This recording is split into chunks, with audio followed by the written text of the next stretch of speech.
Chiang মাইতে এসে বাজার করতে হয়। কি ঘুরতে আসছে? হ্যাঁ, বোয়ামারিতে বাজার করাইতেছে।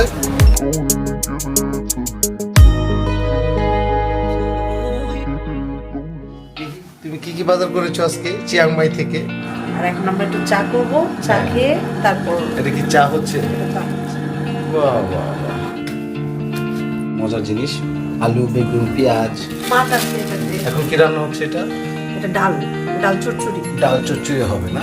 আর পোর্টেবল চুলাটা আমরা ঢাকা থেকে নিয়ে আসছিলাম।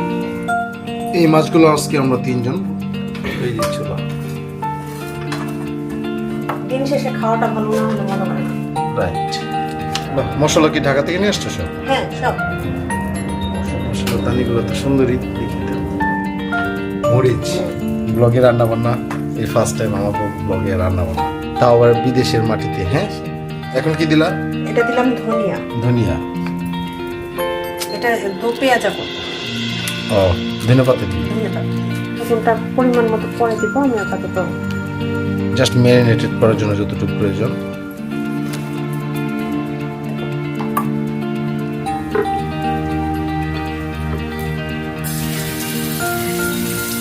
এটা দিয়ে ঢেকে দিব। পরে আমি কাঁচামরিচ কেটে দিব যতটুকু পরে, অন্তত 15 মিনিট পরে। এটা মোটামুটি বসানো হয়েছে, এখন ঢেকে দেওয়া হবে। ওকে, বাকিটা রান্নার পর আপনাদেরকে দেখাচ্ছি কেমন হলো। Final কি আসে।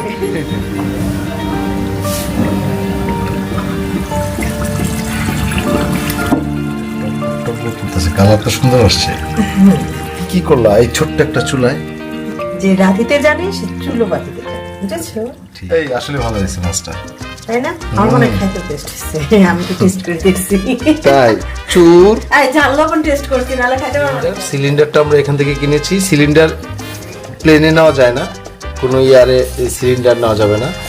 হ্যান্ড লাগেজেও না, চেক ইন লাগেজেও না। হ্যাঁ, যার জন্য এটা আমরা এখান থেকে সুপার শপ থেকে কিনেছি। চুলাটা দেখাই আপনাদের, 3 নজলের চুলা। ঠিক আছে।